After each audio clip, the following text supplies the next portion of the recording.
Hi, everyone, and welcome to the Lady Leadership Show. I'm really excited to have Pamela Jabbour on the show today. Now, Pamela is the CEO of Total Image Group. Welcome, Pamela. Thank you for having me. So, really great to have you. And let's get straight into it. Tell me about Total Image Group.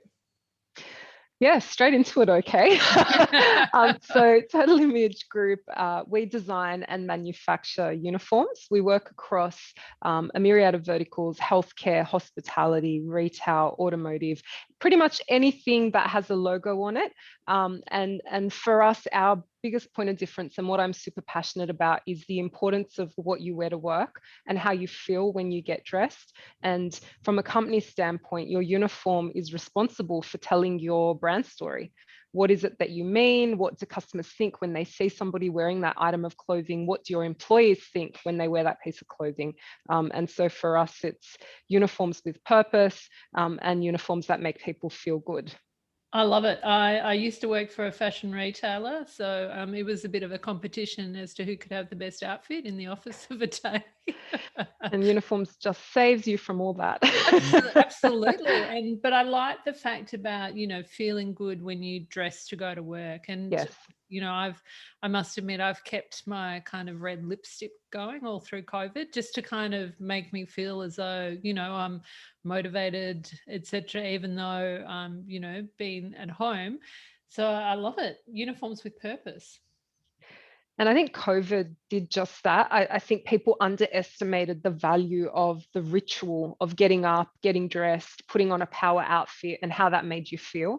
And I was super passionate about talking about that and the importance of brushing your hair, kind of symbolically trying to follow that same routine, just to make yourself feel good, because it really does.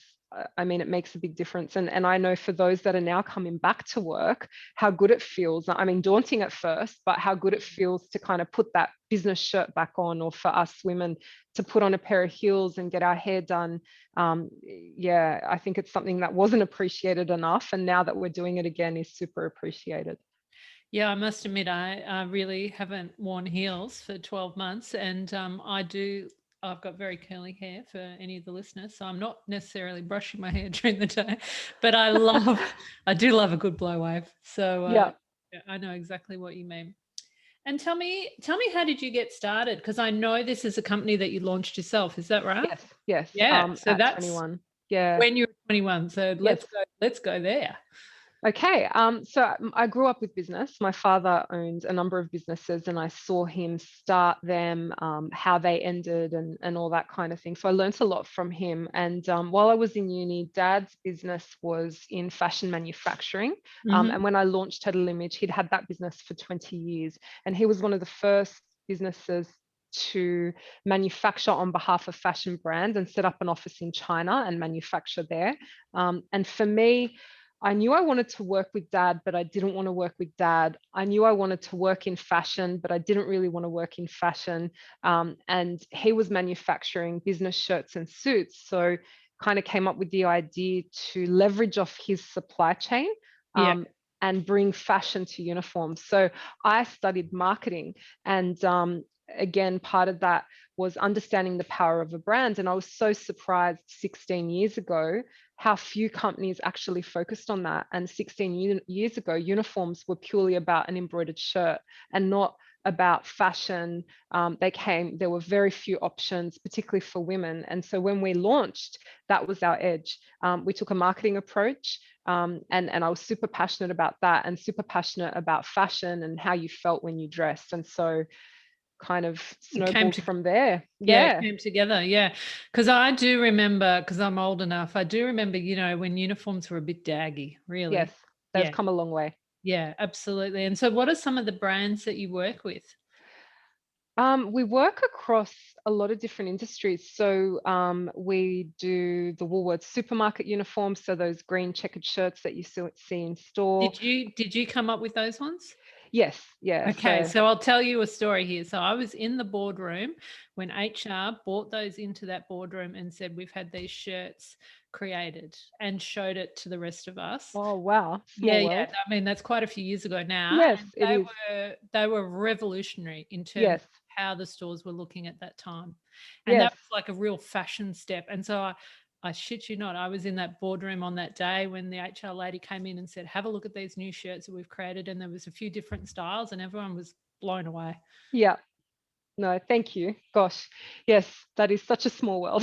Such a small world. Yeah. So I Oh, used to work in IT for Woolworths. yeah, So there you go. there you go. Yeah. So no, small. So we do fantastic furniture. We do Widden, which is a nursing home group. Ality, which is also nursing homes. We do quite a few mutual banks. A lot of RSL clubs. We do Ford dealerships. Yep. Yeah, so we're kind of across Lion Nathan breweries. Uh-huh. Yeah, so they're just a few. So tell me, how did you get the business? How did you get, your sort of your first customer? How did you go That from, was really hard. I did. Yeah, so How'd you go from like dad, and dad manufacturing, having that background to, creating your own business to then, going into it, not having customers and sort of launching? well, I was fresh out of uni, so I kind of had the disciplines of uni. So, and I'm quite a structured person. So I sat and wrote a business plan and started to research industries that employed more than 50 people. Yeah. And I kind of came across both healthcare, so nursing homes, and in New South Wales, specifically clubs, RSL clubs, as two venues that employed on average between 50 to 300 employees. I knew that was manageable. And I started to pick up the phone and cold call, and call those industries and call those individual nursing homes and build up a database. And it kind of went from there. So once I'd called all of the nursing homes in New South Wales, I called all of hospitality, and then I got into retail, and I was slowly learning about each of those industries and learning about what they paid, what they were wearing. Moved on to calling, the retail stores. And our first client, who is still a client today, Majestic Cinema, ordered from us, and they ordered 50 purple polos, and I remember that, but it took over a year. Right. of kind of calling, Calling. Yeah. making calls each day, building database, learning, And just refining that pitch, refining what you said to refining. customers. Yes, Yeah. Refining who you knew you had to talk to correct. try and get a decision.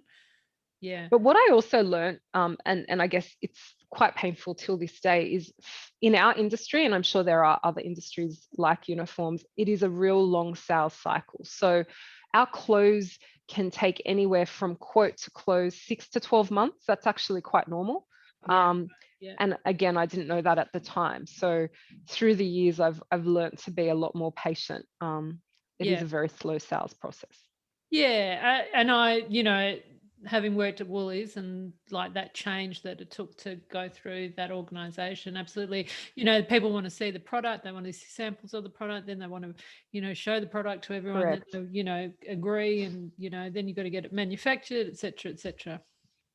We thrive on quick timelines. So that's also something that we've done for quite a few majors where they didn't realize how long it would take and want it rolled out yesterday in line with branding or store fit outs. And I actually really love the adrenaline of that, because Yeah. it's the key decision makers in a room making decisions. And because we've been doing it for so long, we can kind of consult and guide and ensure that the right, things are happening. And to be honest, they're the most successful ones. Yeah, When you right. don't Yeah. spend too much time thinking and contemplating. Oh, I can imagine. I can imagine. Um, and so do you think like at the age of 21, you didn't really know what you were getting into? It was sort of like you just giving it a go? Yeah, I had no idea, to be honest, absolutely no idea. And I found it addictive. I kind of got probably more into it than I ever thought. It was very logical at the time, and the decision making behind it was, oh, fashion is really competitive, really cutthroat. I'm not cut of that cloth, excuse the pun, Yeah. in that I wouldn't survive a minute. And I found a space where I felt comfortable. It was a bit nerdy at the time. No one was doing it cool. We became the cool kids on the block. And yeah, I got super passionate super quick, because I saw the opportunity. And it was a relatively safe space where fashion can change so quickly. Yeah. People needed uniforms, and I felt like we had something to offer that was really different, that no one was really talking about. And they tend to be in it for a few years as well. Yes, Yeah, definitely. it's not 5 No, minutes. It's not a season. correct. Yeah, or quite a few looks in a season, so to No, speak. yes. And then how did you build your team up? So how did you, Good question. go with kind of the growth of the organization? Look, I was quite young. So to begin with, that was probably one of my greatest lessons. I was pretty bad at hiring, didn't have a huge budget or a lot of experience. And so I hired on a budget and hired quickly because I urgently needed people. Yeah. And so as a result, for the first few years, I really struggled with culture, and we had a high staff turnaround. And I learnt and kind of changed the way we hire, changed our approach, and culture is something we really pride ourselves on now. And I feel like we've been doing it well. You can always do it better, for at least the last 10 years. And how did you go, being a 21-year-old, being a woman, turning up to meetings, hiring people, etc., that could have been older than you, etc. How did that go? Look, I kind of was a little bit strategic in that to begin with, and for the longest time, clients didn't even know it was my business. So I didn't feel like I'd earned the title owner or CEO, and Dad was very much, mentoring me, and so he wore that title, Yeah. even though he wasn't really hands-on or involved at all. And so I was sales assistant. I then became sales manager. I then became sales director, and then I became CEO. And Yeah. so Yeah. I kind of promoted myself through the years. And then even when I became CEO, it was funny actually, over the years, I got poached quite a few times by clients not knowing it was my business. But it was good because I was young and inexperienced. So I need to report that to management, or I need to check. And then I'd go back and research. Yeah. We need a discount. Oh, I can't authorize that, even though I could. Nice. Yeah. So you really used it to Yeah. your advantage. Yes. Yeah, I love it. Yeah. Yeah, Yeah. that's good. I mean, I've been in a similar situation where I've turned up to meetings, and I've worked in IT for years, and people have directed the conversation towards the males until I've realized that I was the CIO. And like you said, I've used it to my advantage as well in terms of, yeah, bringing along a man or whatever. And I So think when you're telling someone what to wear, it's a space that women are I think men are disadvantaged in this area, depending on the industry. But I feel like regardless, yeah, I think people in general feel better hearing what they should wear from, and it's a stereotype that shouldn't exist, but it does. And so yeah, I don't know that I felt that disadvantaged as a female you were, pitching in this space. It was quite natural, and people responded well, and I always took pride in what I was wearing, and kind of helped tell the story. yeah, you were able to use that to your Yes, strength. So I mean, it correct. sounds as though you've really just kind of rolled with the punches, so to speak. Yes. What do you wish you knew before you started? Um, how hard it would be to own your own business, how long it would take to build, Yeah. how quick it can fall apart. Yeah, that's interesting. Um, and look, I've always been someone to know that nothing good comes easy, but I wish that wasn't so true in business all the time. That stress that's always sort of, Yes, yeah, there. Yep. yes, yeah. Yep. Yeah, my dad owned his own business for oh gosh, I think probably 40 years. And it's all, it's always a conversation at the dinner table. It's always, that ability to take time off or whatever. You're always, he had an aircraft engineering business. So, it's a high Yeah, risk industry as well. yeah, yeah. And Uh, I think from a CEO standpoint, or as you grow and your profile builds, it can be quite lonely. yeah, And I didn't realize that. yeah, I've learned to work hard at fostering relationships with like-minded, but that didn't come easily or naturally, and it was quite lonely for a really long time. And I think it's hard to find that. And I think, I think, senior women in corporates or in their own business, it is, you've got to find those networks, don't you? You've Yes, got to absolutely. It's game find changing. people, can find people that can relate. And so, I've been in, similar position in terms of, I've got a good girlfriend who is, an executive in an organization who also horse rides, and horse ride, and we have a similar outlook, and we can catch up when we're doing Love that that. as well. Yeah. Yeah, it's And so so it's important. about finding those people, isn't it? Yeah, and they're rare, but if you do go out looking, they do exist. Yeah. And yeah, so I'd recommend that. I think anyone in leadership, or I think networking in any form really is Yeah. so Creating helpful. your little tribe around you. How Correct. did you how did you end up doing that? Look, I've always kind of done a lot of research in terms of how to continue to develop myself. And so from, when I was at uni, attended the Women's Marketing Mentoring Association. I found one and joined. And so I've always kind of just tried different things. And so I joined a community. Business Chicks started. Business Chicks is a women in business networking group. I'm sure Yep. a lot of people are familiar with them. They have a huge following. It doesn't exist anymore, but they did launch a program a few years back, and I was one of the first to join it. They called it Power Players, and it was about like-minded women in business, similar to EO. So I know EO runs a similar program where business owners who have a certain size business kind of uh, register their interest, and then they get grouped with Yeah. similar people. Yeah. And so I was just lucky enough to be grouped with 8 women who we are all really different but really similar, and they have become my closest friends. And even though the program officially doesn't exist, we have continued. We call each other our advisory board. We get facilitated. We meet monthly. There's an agenda. As owners, as fellow owners of other businesses, Yeah. we share what we've gone through in the last month, and we problem solve. And for me, the biggest thing from that, or the biggest takeaway, was you're not the only one going through it. And I think when you're in leadership or you own a business, it's very rare to have other business owners that well, particularly for women. I had no friends that owned businesses. And Yeah. so Yeah. therefore, there was no one that I felt really understood what I was going through. And this group, I was like, oh, they're also going through that. And I did. And it kind of just gave me confidence, because I knew what I was doing was similar to what they were doing. And you just felt good to have a space where you could talk in confidence about some of your staff issues or whatever it might be. Absolutely. And get advice, have that kinship. Yeah, absolutely. I love that. And so do you get it facilitated by someone external? Yeah, so we paid a facilitator for 6 months, and now we're running a 3-month unfacilitated run where Yep. we've got speakers coming in and things like that, and we've got a retreat booked, so we go away for a few days, and Oh, there's a strict wow. Love it. agenda. So it's pretty full on, but I get Yeah. so much out of it, as do they, that we're super committed and super passionate Yeah, to nice. continue. Yeah, Yeah.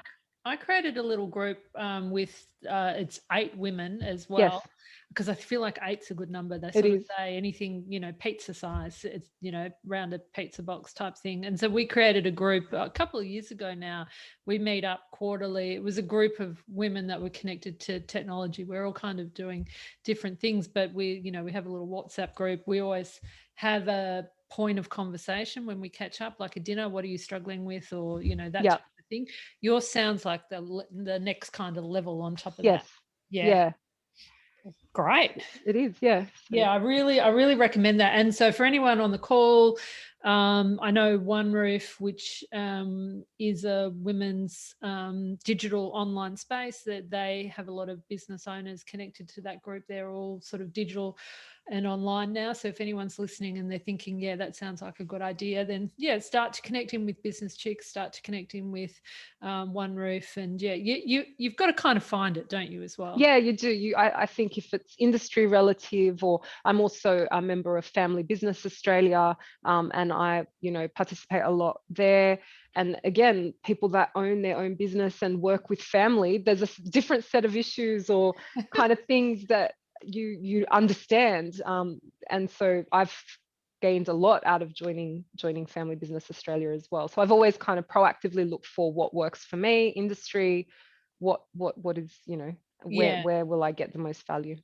Now, what are your top couple of tips for anyone who's launching their own business?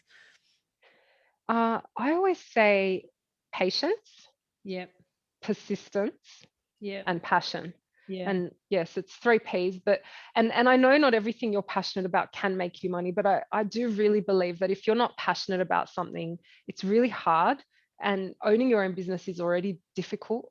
And you need something to want to wake up every day and push through, because when COVID hit, a lot of us didn't want to go to work and face the day or face our employees. And there's many times in a year that that happens as a business owner. So I think it's, for me personally, my passion is what continues to drive me. I really love what I do. And sometimes I get lost or confused and disconnected, but I always come back to my passion, and persistence. I do really believe that nothing good comes easy. I think in the world of social media, it's so easy to kind of assume the glossy photos and lifestyles that we see of entrepreneurs and CEOs. It looks so easy and fun. It's Mm. fun, yes, and there are a lot of perks and a lot of highs, but it's really hard. Yeah. um People don't share that kind of downside as much, and what no, you don't see is, the sort of 5 years. You're seeing the last the 6 months, and correct. you don't see that previous 5 years No, of no it's hard customers, work. doing nothing, products failing, Correct. whatever. Yeah, that kind of thing. Well, thank you so much, Pamela. I've just loved having you on the show today. How can people get in touch if they Yes. yeah, if If they they want to look for uniforms, so yeah. our website is always good, totalimagegroup.com.au, or our Instagram, or follow me personally, Pamela Jabbour. I'm on Instagram and LinkedIn, so always happy to connect with other entrepreneurs or people in different spaces. Beautiful, such a great story, and yeah, keep doing what you're doing. And yeah, that was a really highlight for me when I was at Woolworths. So yeah, Thank you. congrats, Thank awesome. you. Lovely. Thanks for having me.